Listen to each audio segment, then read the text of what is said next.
concerned, though, should the region be, that there could be some miscalculation by either side, in fact, because Human Rights Watch have said that they believe that Israel has been spreading white phosphorus in southern Lebanon, which, of course, as we know, is extremely dangerous to human life, plant life, and in some instances is unlawful in its use.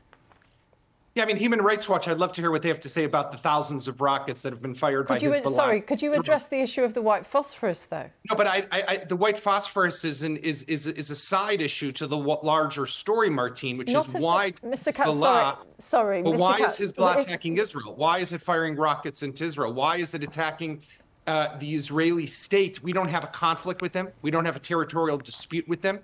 They are bent simply on Israel's destruction, and they want to kill Israelis and Jews. That is their purpose. Just last week, they fired a rocket which hit a car in the Golan Heights and murdered the parents of 3 children. Why did they fire that rocket that hit that car and killed that wonderful young couple?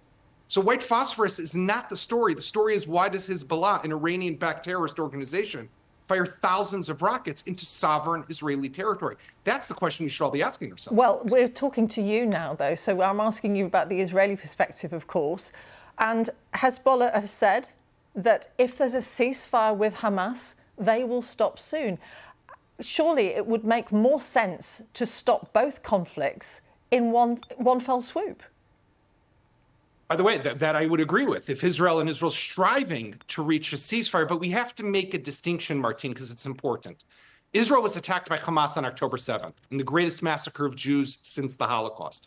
Israel has been prosecuting a war to degrade and eliminate Hamas and to get back the 120 Israelis and people who are still being held hostage by Hamas. Hezbollah was not part of that. But Israel did not attack Hezbollah. They see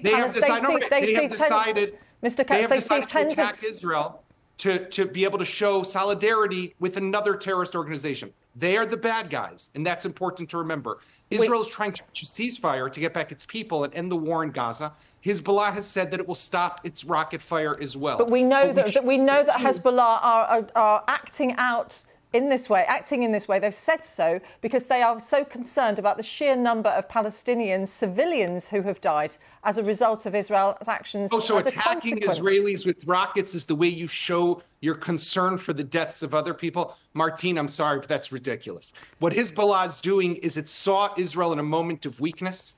It saw that a Hamas terrorist group was able to exact a toll and a death toll from Israel unlike anything seen before, and it said, hey, we want a piece of the action. And that is exactly what Hezbollah is doing since then. Sadly, around the world, when people smell the scent very briefly, if I may. Sorry, I'm so sorry. We keep talking across each other. I'm so sorry. Mr. Katz, just very briefly, you mentioned Iran as backing Hezbollah. And as you say, many countries regard them as a terrorist organisation, the UK and the United States. But how concerned must the Netanyahu government be, just very briefly, that this could escalate into something that draws Iran even further in? Just briefly. We saw what happened in mid-April, Martine, when Hezbollah fired unprecedentedly 350 rockets, missiles, and drones towards Israel. We have to assume that in any conflict that is wider in this region, Iran will be a part of it. Yaakov Katz, Senior Fellow at the Jewish People Policy Institute. We really appreciate you taking time to talk to us. Thank you very much.